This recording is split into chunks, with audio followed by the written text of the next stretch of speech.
Hello, welcome aboard the curriculum train once again.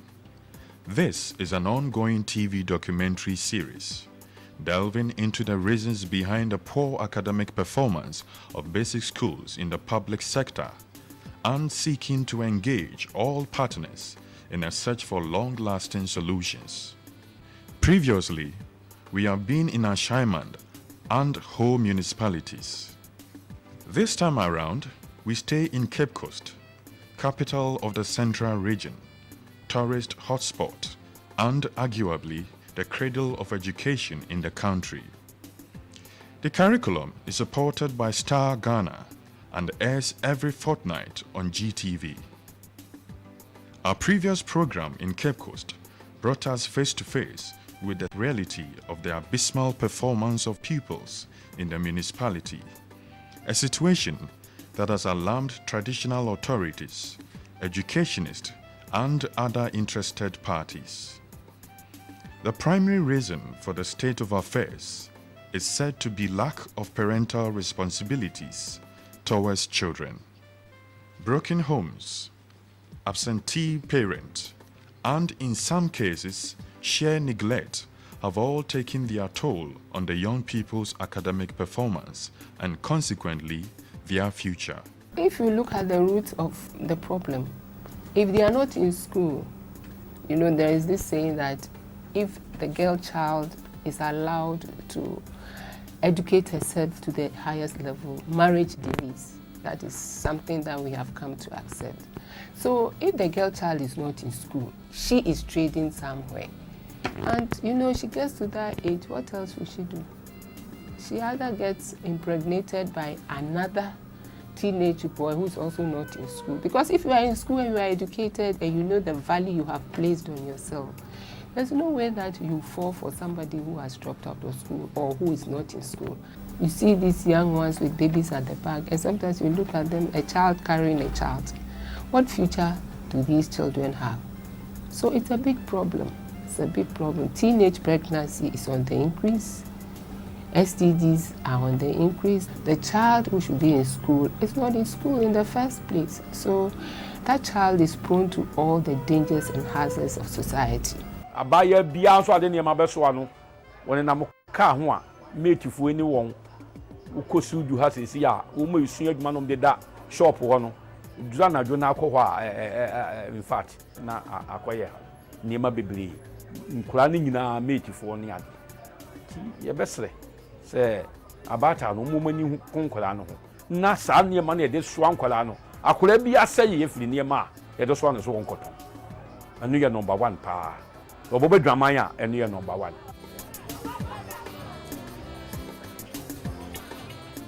Sadly, many pupils in the Cape Coast municipality are not profitably engaged out of school, as numerous distractions such as funerals, musical performances, and other forms of entertainment introduce them to a lifestyle which is not conducive for either good academic performance or proper moral upbringing. The curriculum sought to find the root causes of the troubling phenomenon. Like many urban centers, Cape Coast has attractions to offer those with such inclinations. Life in Cape Coast is also not good, and we talk about teenage pregnancy, and these are the issues. These young boys and girls find themselves in the sex business, and who dare you to say anything? It's a problem, but we in the media are not tired in our duty. We keep talking about it, and I believe that we'll be making some progress with time to come. When it gets to funeral, I don't know whether the parents send their children. They go there, some of them go there to dance.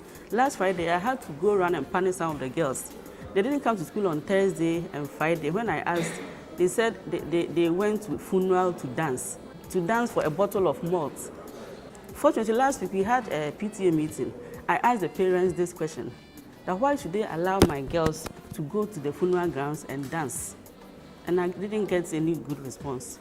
At funerals, these people, they can tell you number of funerals they will have in the community within this weekend, because they go to houses. Somebody will not come to school. You ask and you say, oh, mother, they are having a funeral at his house. As a child, what are you going to do within this? You will not say anything. They will come and they will say, tell you that, madam, my grandmother died. And we were doing it this weekend. That's why I didn't come to school. The parents themselves have included the kids within whatever they do there, which will not benefit them. What bobe in 8 and 8:30 to 9 business teaching. Ebo hu han will pray nkoronko. Ami de bia wo hu a wasimumu. Because I miss the min fan chow. Nana zambo mi due gem malamamba. Mon fa won chow. Inti wo hu this anima no aruba no. The whole school bi anyi ho a onyimem. Mo boto he ere de no ha. Enyi be he ere de no ha. Ah dema. Erizu nkomo kan maye wodam. Ebia wo ma me pepe de ami ma atien ne ba. Inti za maka na obetain maka. Za maka na onkatain. Wo hu ama apam hu. Messi amano wa asam ne bi. No so ha kakra wo gwe ha. Ba fa bi wo ko twa eyi kete ina adinam. Bra na ma mi adan. Na no so nam. Ebi wo ma mi no ohun time a ozukọ. Ebi so ma mi no hu mpo a aka ompin obokọ. Nti esra de ni nyina no wo me yenya yenya ko ne yenhwe dam aduna wa ba ugwe ha no ayedene ma abatan nya. Children who spend their time dancing at night and funerals are not able to do the out-of-school work, such as assignment or homework, that are a vital part of education. Such activities also deprive them of sleep, which affect their school attendance and attention in class.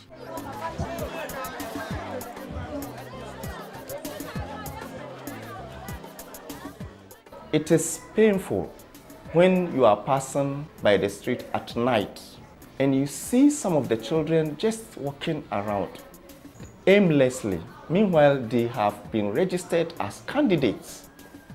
At times, I alight to speak to them, go home. What are you doing here at this time of the day? But the situation still persists. We all have to team up. When you see somebody's child, talk to him. I want everybody from the society to be part of the problem solving. Otherwise, it is difficult for only the teacher to shoulder all this responsibility. It's very difficult. We are not in the school. It's the responsibility of the parent to take it up from there. At times, I call the house, where is your child? And you see that the child is not in the house. Through no fault of ours, we have the best secondary schools in the country. And so people from Accra want those schools, people from Kumasi, people from all over want to come to these schools. So somebody gets an aggregate like 11, which is a good pass, but such a person cannot gain access into a school here in Cape Coast.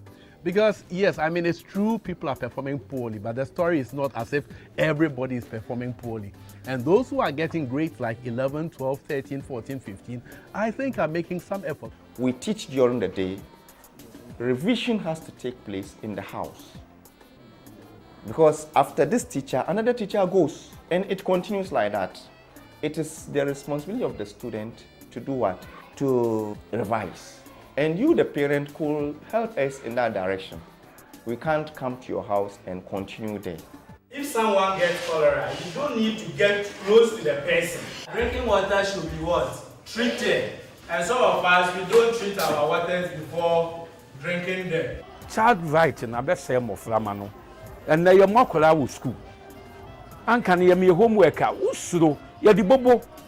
Die free wisi no na ye di sua. Satem na light ni wi ase. Kan ya ba ko no ma me de ya de. Nso ye di bobo ye di sua de. And na akwa no man homework no anya a wontime mo no. Enti am teachers no so mo kire mo fra na de no. Ase wo besua sua. Wonsuya jai. Nti nkemesre aban panifo na emre bi wo ho mo ya senka kora ye na ko school die enka teacher ni aman homework no wanye de ya enka ntia kakra bi wo ho a ye mfa ntia kwa na kwa no soro no wo ko school a wonya suro bi se homework de man no wanya wo kwa obenya asotwen nti adesua na ekɔ fam ne nyina afiri emaabo na yɛgya no school no ɛka ho ɛno ka ho akora ne nsuro wanya ayɛ mmɔ no. They play football right from the time they come from school till sometimes on the street lights till they get tired. And what can you do when you go home? You can't do anything, go and sleep. The next day you go to school with homework undone, nothing. The society, unlike our days, when our parents cared about our going to school and what comes out of the school that we are going, they don't care. I got used to my father always making sure that, hey, Mensa, did you bring any homework?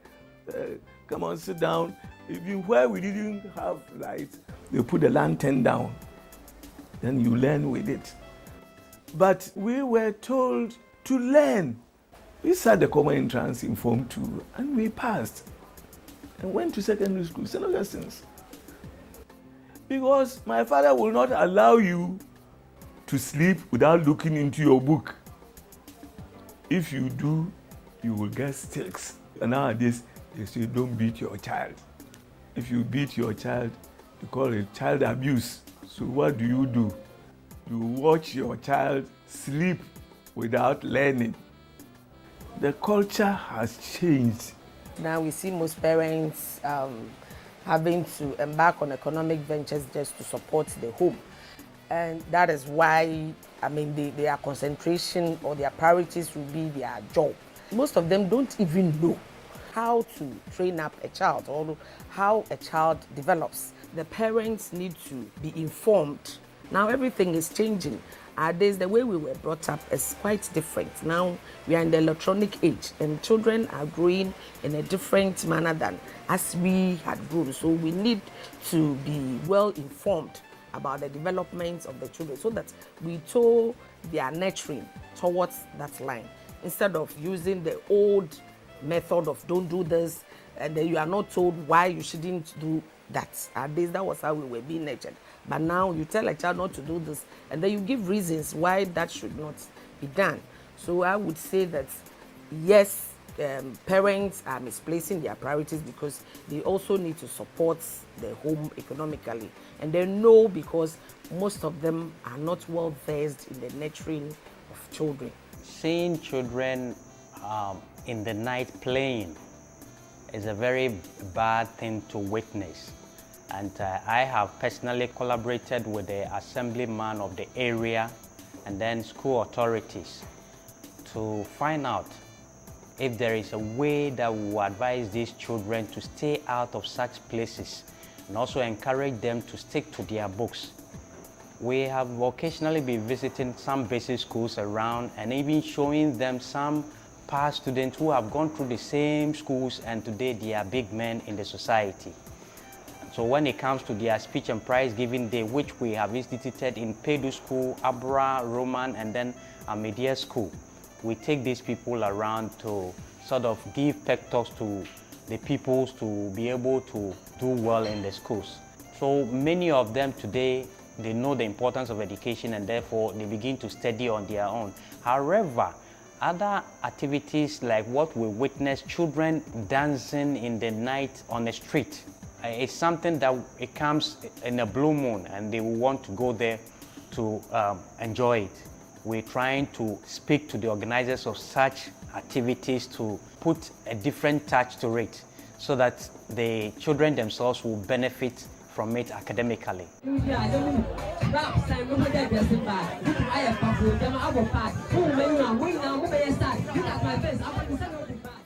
Issues on child rights is a broad issue and very difficult issues that we are tackling in the municipality. Many of these children, parents complain they are difficult to control. You also have interaction with the children and they will tell you they are fending for themselves, though they don't see the need for parents to institute very strict and rigid rules on them.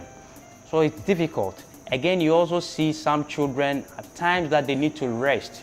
They are on the streets selling for parents. And all these issues are very difficult things to, in fact, advise parents to put a stop to. Again, most of these children are also seriously abused.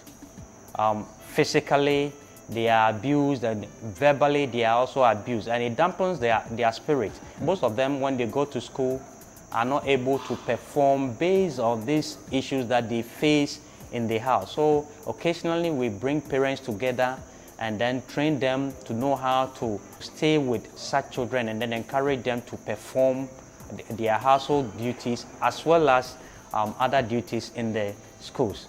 Seriously, the economic activities in some homes are also accounting for the poor performance because the mothers are trading with the children. From school, you go and sell. If you're not able to sell, you have nothing to go to school the next day. Such a child, will he be able to write the homework given? Will he be able to assimilate properly whatever was given? So the economic aspect is also having a telling effect on the performance of the children. Some will go and sit behind sugarcane, behind kenke for the whole night. When they are in the classroom, they begin sleeping, dozing. They cannot take anything from the teachers. In this case, the cumulative effect of this is that at the end of the day, the child will not go and do anything at the BEC certificate examination. If you begin to demand from your own child, can you actually hit the wrong things the child is doing? You cannot, because you know if you hit the wrong things the child is doing, the child will no longer give you the assistance you've been requesting for. So parental control is a key thing that is also accounting for the non-performance of our children. It is often said that technology is a double-edged sword. Cell phones and the explosion of social media as a result of the ICT revolution have contributed to greater social interaction as well as increase in knowledge. However, they are also having a negative effect on young people's education, as some of them engage in them to the detriment of their books. The social network, modernity, even though it could be to their advantage, they are rather exploring the negative side of it. When the parents are asleep, the children are awake, making free calls. WhatsApp, Facebook, Twitter, what else? The children, you don't know, but they have phones. How some get them, you do not know. They never sleep. They never learn. And these are detractors to their studies. So the children these days have a problem. We sympathize with them. They have a whole lot of things working against them. Even though all these things could be used to their advantage for the betterment of their education, rather, they use them for the purposes for which they themselves want to use them for. And the films that are shown on television, sometimes even Sunday afternoon, they are showing films which have sexual acts, very suggestive, being screened on television. And the children are watching. Sometimes it's embarrassing when you are sitting with a child and some of these films are being aired. You don't know whether to ask them to go and sleep or to shut it off or not. So Cape Coast, we have this problem of teenage pregnancy, child prostitution because of the castle and tourism. The people from the west and the east come and they are following them. And some of them come not with good intentions. They come to destroy the children. When you come to my place at Amanfo, you'll be sad. In the night, around 9, 10, 11, up to 12, you see young girls around 12 years, 13 years, 14 years, making noise, disturbing. They are schoolgirls. I always chase them with cane. I identify about 6 girls, and you'll be surprised. All of them have given birth at the age of 12, 13 years, of which the parents, they are aware.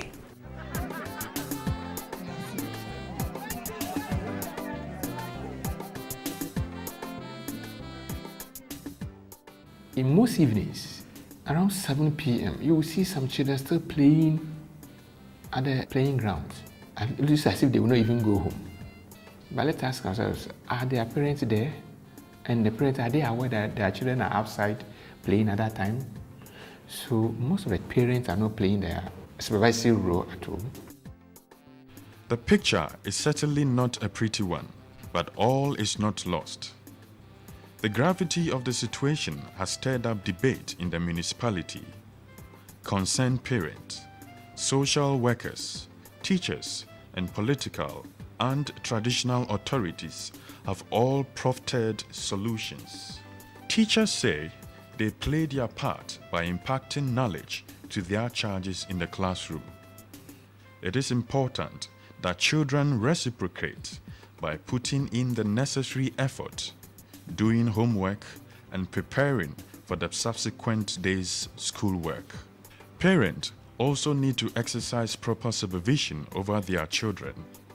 They need to ensure that out-of-school hours are not frittered away in endless play, as some concerned observers have noted. The presence of children in the home in the evenings must be enforced. And most importantly, children should be made to enjoy their childhood. They should not be engaged in economic activity meant for adults. The teacher will teach. It is the duty of the people to study. So if you pack your books elsewhere and then in the night you are out to enjoy activities which is not related to what you learned in the school, obviously you are not going to perform better. Time to sleep is also very important. You must be able to know when your child has finished with his homework, and if there is something that you need to help the child on, and then time to go to bed so that the next day he gets up very active for academic work. Most school children who you see loitering about at odd hours attend public schools, and it is some parents who are shaking their responsibility. I always say that when we are running animals, say goods, at about 6 o'clock, you see to it that all of them have come to what? To wherever they sleep. But on the part of the parent, when it is even 11 o'clock, the parent will go and sleep without even checking that the child is also asleep. So if you are responsible, you see that at least by 8 o'clock, 9 o'clock, my child should be in what? In the house, learning. Batten, I will fear bone that wobano. Wada and I don't day. It's batten into me the big man, SMC into more, my fair, PTA into more. It's or your batten, no, but obey in a two. And I'm out to be on the your assembly members who ya on the bassa 3. Then in the Ejumana Wayano, you who say, or could be and a however wage money yen to me and Joseph you will be. In saying the corner of bomb was in there. What by ye and Brabia. Obotum achechere mo fa wa kosku ya mo wontu wonko bi otena no ya fufara na we send for. All of us are parents, all of us are stakeholders, all of us live in the community, so we should all come on board so that together we can work towards this goal of eliminating children from child labor, putting children in school and then maintaining them, and then also helping poor parents to come out of extreme poverty. With the increased realization that childhood occurs only once in a person's life, and that it is the period during which the basic foundations for academic and moral growth are laid, and cooperation by all involved, parents, teachers, civic society, traditional and political authorities, and most importantly, the pupils themselves. There is hope that the situation in Cape Coast can be turned around for the improved academic performance of its young inhabitant. This has been the curriculum, a collaboration between GBC and Star Ghana. Do make a date with us in 2 weeks' time.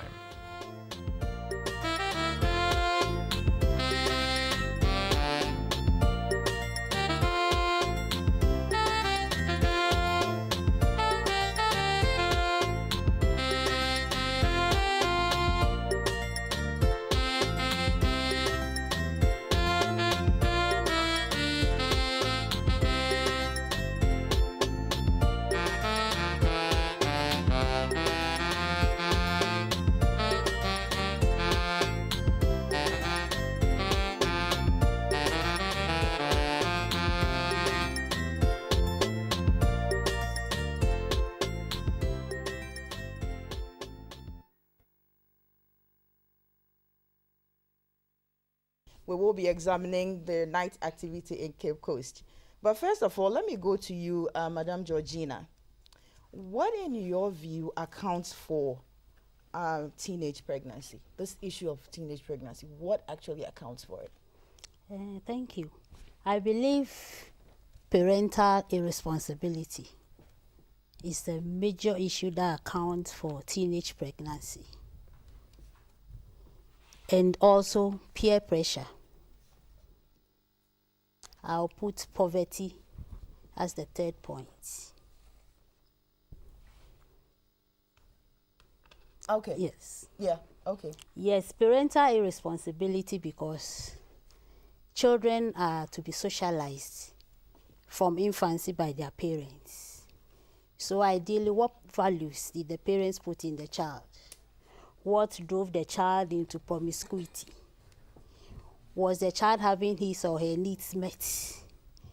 And were parents giving the necessary guidance to the child? So if a parent is doing all what is expected of her, would the child get pregnant? That is one issue. The other is about peer pressure. Maybe your friends are encouraging you, oh, we've been going out with some boys, they have been treating us nicely, and so you are tempted to follow them. And not knowing the consequences. Thirdly, poverty. When parents are not able to meet the needs of the growing girl child, the girl will want to find other avenues to have those needs met. And possibly we have, let me say, some naughty boys or men out there who are always looking for girls as prey. So they lure them with small gifts and then eventually they get them pregnant. So these may be some of the causes of teenage pregnancy. It is interesting that you said some naughty boys and girls. I don't think that they see themselves as naughty boys and girls, but the issue of poverty is real. Peer pressure, of course, the issue of parental responsibility. Right from the dressing room, the chat began on this particular show. The ladies in the dressing room were telling me that it is parental irresponsibility. Do you agree, Fanny? Yes, to a large extent. I remember that when we were young, somewhere in the 90s, after school, you go to the library. After library, you get home, you have to discuss the book you read. And sometimes they will tell you the book is above you or below you, the book is not good for you, something like that. But now we don't have anything like that. Children do what they want, and to add to the irresponsible parenthood is influence of modernity, modern ICT equipment, the new and social media, Facebook, and the WhatsApp and the rest. It's shifting the focus from the reading kind of education to typing. If an SHS student texts you a message, I bet you won't be able to read. So many shorthands, and you have to ask, what does it mean to say IKR? Then the person will say, I know, right? You're like, oh, is it that am I so old-fashioned or something like that? So many influences, and we are shifting focus, and I think it's a responsibility of all of us. We are not really encouraging reading, learning, and the rest. Recently, there was a program, some senior high school, they were graduating, and the program they were using to climax their school period was some entertainment program. They said they will bring some mentors, and the mentors were music and movie stars. So I was just sad, and I was just asking myself, how about people who have, I'm not saying there's anything wrong with mentoring music and movie stars and all that, but what about reading? What about spelling bee? When we were young, we did dictation, mentors and the rest, and it's helped to a large extent. We don't have a lot of these things anymore. Right. Child prostitution. You know, Madam Georgina, I'm sure your correctional center, you've picked up some of these things. To what extent is that contributing to this issue of course, the girls are not staying in school?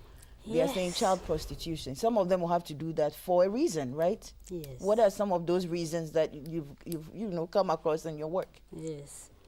I work with the shelter for abused children, and it is sad to note that children as young as 9, 10, 11 are doing prostitution. Recently, some were rounded up and brought into the shelter, and we tried to find out from them why they are doing this. One said, I'm the breadwinner for my family. At the end of every week, I make money and I send it to my father in the village through drivers. So children who are expected to be dependent on adults for their daily livelihood have now become breadwinners, and their parents are now rather dependent on them. A lot of children migrate to the big cities in search of greener pastures or a better life. And then they get here, they realize that what they were looking for is not there. And the most obvious option, because they are sleeping on the streets, it starts by raping. When they sleep on the streets, they have these groups in which they sleep, and there are men who are alleged to be protecting them. So they introduce them to sex.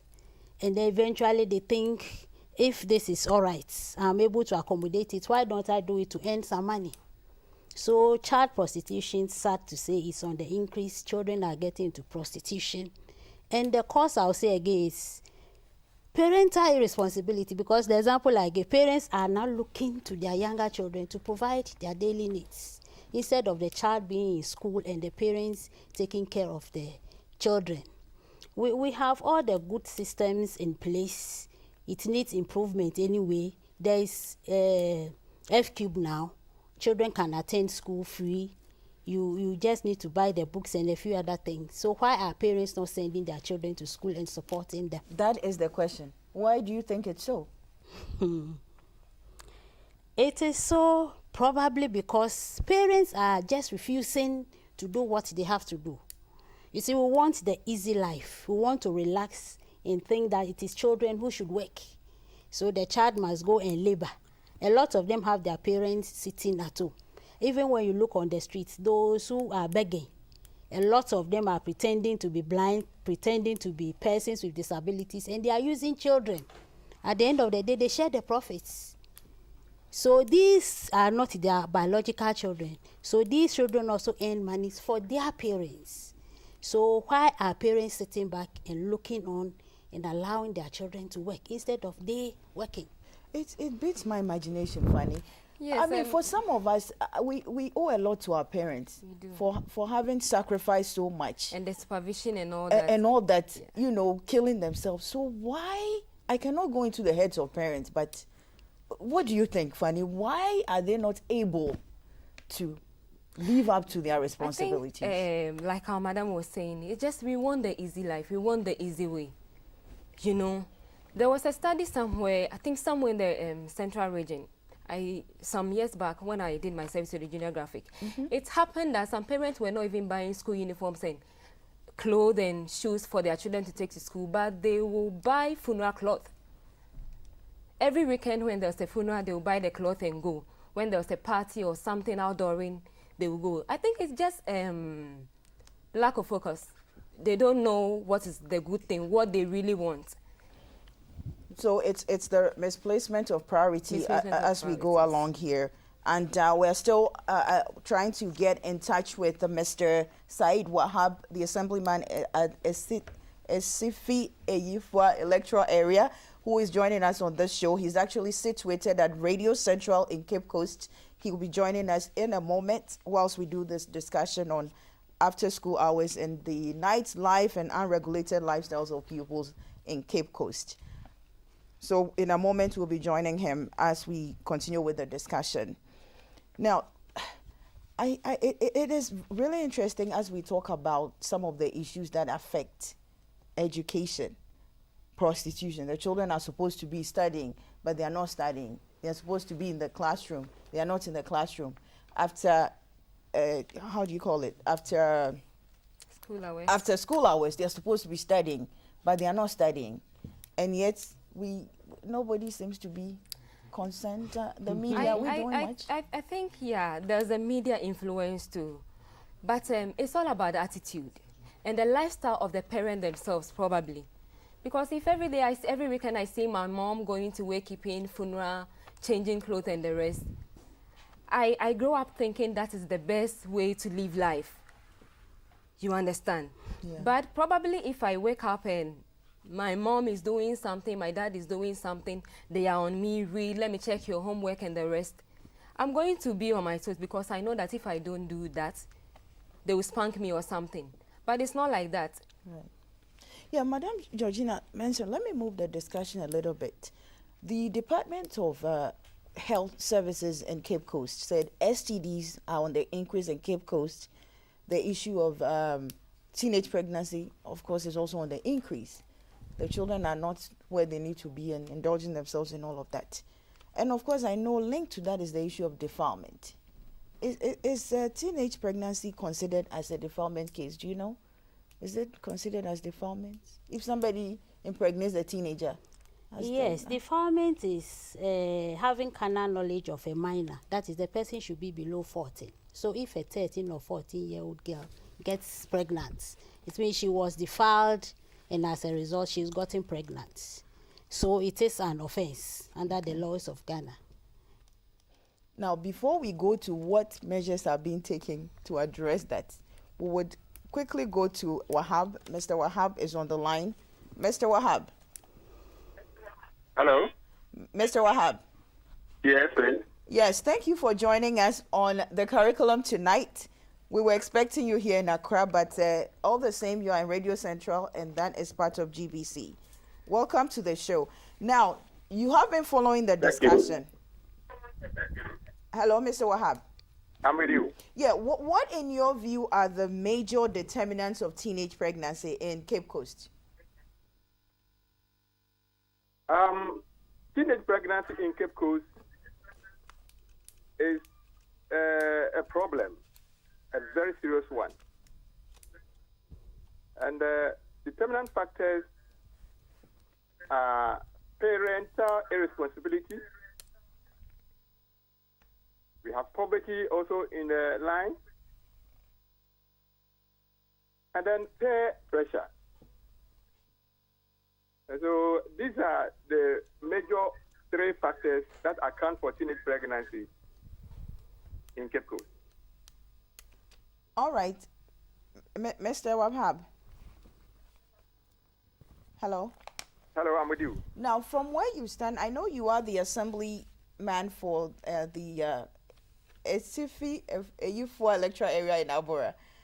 Now, your area, when we visited Cape Coast and we shot the documentary and all that, what I saw from your end was the issue of helplessness on the issues that were coming out in Cape Coast. Hello?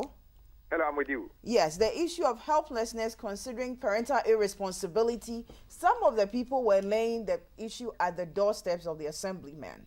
They're saying the assemblyman is not helping. Hello? Yeah, I think the blame cannot be simply put behind the doorstep of the assemblyman. The assemblyman has a role to play. And all other stakeholders will also have their roles to play. Now, for me, as an assembly member of the area, what I need to do is to sensitize my people, particularly parents. And this is what I do at PTA meetings, where I can get parents and then talk to them on how they should cater for their children to avoid teenage pregnancy as much as possible. PPAG. Okay. Hello. No, go ahead. Yeah, PPAG is having a facility right in my area. And they have programs that capture these young girls, give them some training so that they will be able to be very careful as far as sexuality is concerned. And so I always get in touch with them through the public address system that we have in the communities, direct them there to ensure that they are on such programs so that they will be very, very much careful with themselves. Now, Mr. Wahab, teenage pregnancy is on the increase. The issue of STDs, of course, on the increase. We were in Cape Coast, and by the time we got out of Cape Coast, we were emotionally and psychologically exhausted by the issues that were happening. I just feel that there should be more sort of strategies adopted to address some of these issues. Parental irresponsibility, children selling all night instead of them being doing their homework, the parents are laying it at the feet of the teachers, that the teachers have to teach them. The teachers are saying it's the parents' responsibility, Mr. Wahab. Don't you think that there should be some form of different strategy to address this problem, which is affecting falling standards in education in Cape Coast, Mr. Wahab? Yeah, definitely they should. Because if parent side of the problem is solved, and I hope the whole problem will be solved, and the strategies that we can put in place are to capture these parents, particularly at PTA meetings. We have churches, marketplaces. We go there and we capture these parents and then talk to them on the need to be very proactive in caring for their children.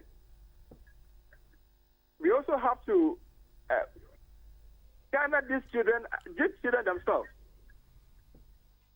so that also get to know why they are in school. In fact, when we did this curricular program, it came out clearly that the major problem accounting for the poor performance of BEC candidates is parental irresponsibility.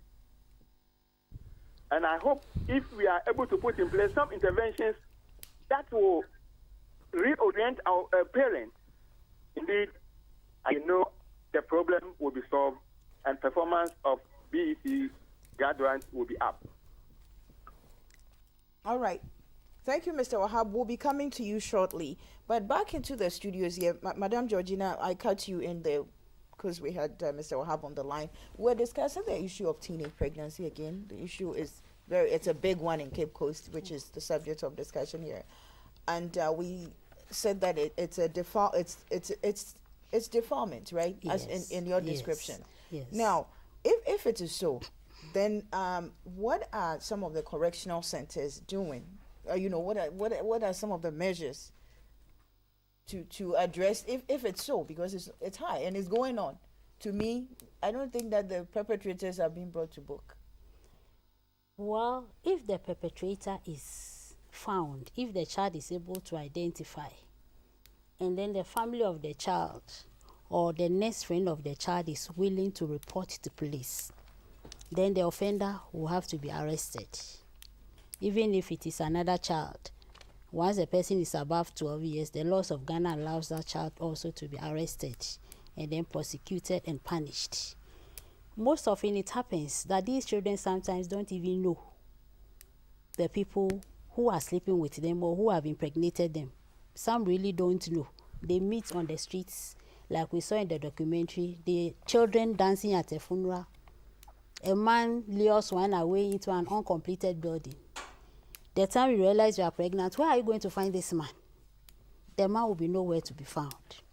But I rather believe that parents who are irresponsible, you see, in Ghana we have preached, we have created awareness long enough. It's about time we start punishing irresponsible parents.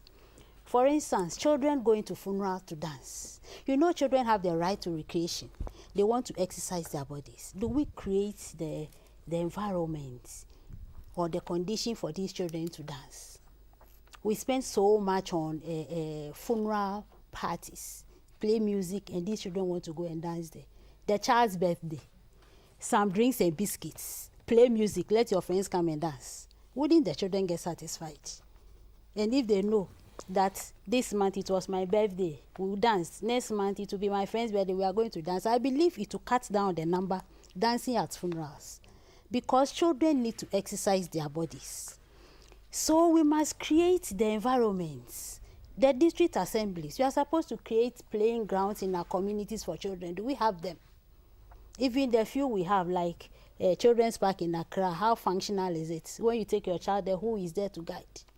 Meanwhile, we have NGOs. We have some good NGOs, like Right to Play. They are using methodology of play to teach children. And you play so much, you dance so much, the children get exhausted. But we are not exploring these things. We are sitting back and probably we keep complaining. What are the measures putting, government or individuals or parents are putting in place to stop these things, because the children want to exercise their bodies, they want to dance. You see that children enjoy dancing. Let's create the avenues for them to dance.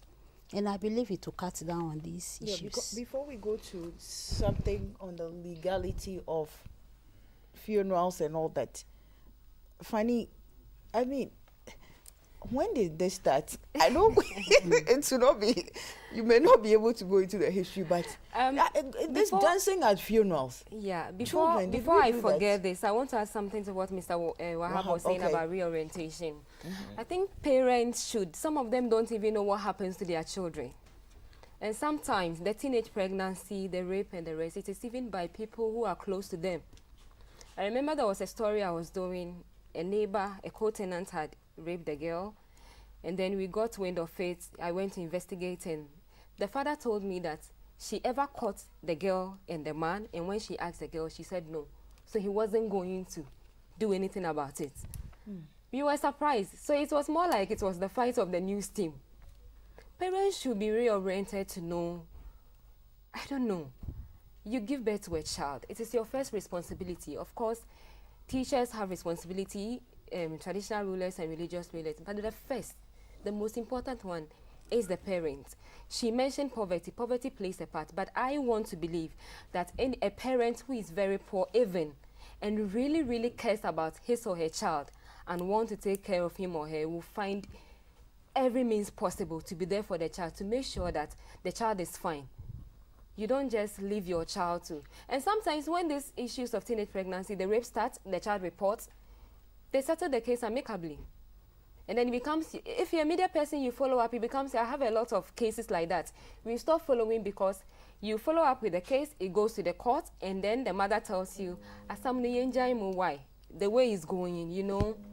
And then you don't even know what to do about it. It's more like you're carrying something that is a weight that is not even yours. So it becomes your fight. It becomes your fight, an individual fight. So they should be made to know, and they should just know who their children play with, the adults who send them. Sometimes they lure them, go and buy me Coca-Cola, go and buy me this. Then before you realize, cigarette or something. And then some of them, I don't know, a child tells the parent, this man did something to me, and they're like, keep quiet. It happens. I don't get that. I don't understand.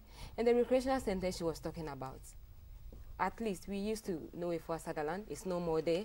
We don't have a lot of that. So it's the responsibility of the central government too. We have the district assemblies and the rest. We should put these things in place. Because the rate at which it's going, I don't know. Maybe people are blaming the issue of, you know, it's the new trends. Now it's ICT is whatnot. We're moving from one, you know, paradigm to another. Yeah. So I don't think that moving from one paradigm to another should affect our children so much that their education should be compromised, that they cannot play, because their children learn to play, and that they have to be the earners, they have to earn, you know, for the family. I don't think that's fair to them at all. For the selling, I don't, the Cape Coast, the children selling, we all sold. When I was young, I sold. After school, I sold. Really? Yes, I mean, I carried things on my head. No, it's just hawking, just in the neighborhood. We did all that, but we had times that we went to the library. You understand? I don't know whether in this case it's like the parents, the problem is because the parents have just refused to work. It's like they expect the children to take care of them. But if a child, after school, go and sell some toffees or whatever and then come back, read and something, for me, I don't know. I don't see anything wrong with it. It just happens that the parents don't really care anymore. but you see, some parents are also hiding under the guise of socialization, teaching the child how to change money, and then they are exploiting them. When you go to school, you are taught 10 minus 2 is 8. So you are selling something at 2 cedis, somebody gives you 10 cedis, you know, automatically you give 8 cedis. So why does your child need to sell before he knows? We didn't have to sell. For me, at home, I remember my mother, we had, when you, we empty cans, milk cans, and Omo cans and things. We did all that. We improvised. So we'll have a you know, like a store. my brother, my sister, I'm selling, and the one comes in to buy. How much do you want to buy? 2 CDs or whatever. Somebody starts watching, right? And then we did all that.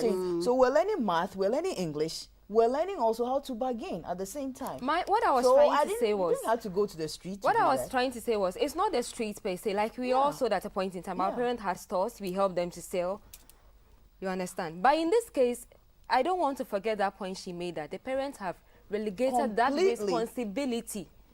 It is more like those days, it's more like your mommy is selling, you just come take a part after school, you go help, you come back. And then I remember I had my share. I was selling earrings and cosmetics. If my mother tells me it's 50 pesos and I'm able to sell it for 1 cedi, the other 50 pesos is mine. So I like to sell. So you started picking up the bad habits. No, it was just marketing. What I'm trying to say was, we did all that. We played, we did all that. But trends have changed. Okay. Yes, trends have changed. And where children are helping their parents to sell, it should not interfere with their education. Correct. And their schoolwork. Correct. But where you are doing it to the extent where the child is selling in the night, and that child will have to go to school in the morning, how is the child going to sit? So yes, older children can help. Older children, not all categories of children equally. An 8 or 9-year-old selling, I mean, you are equally exposing the child to all sorts of hazards, moral and physical dangers. Older children can help to sell, but it should not interfere with their health and education. Exactly. So we'll take a break here in a moment. We'll be looking at the documentary from Cape Coast for our viewers who did not have a chance to view the documentary last night. We'll be taking a short break and take a sneak peek at some footage here.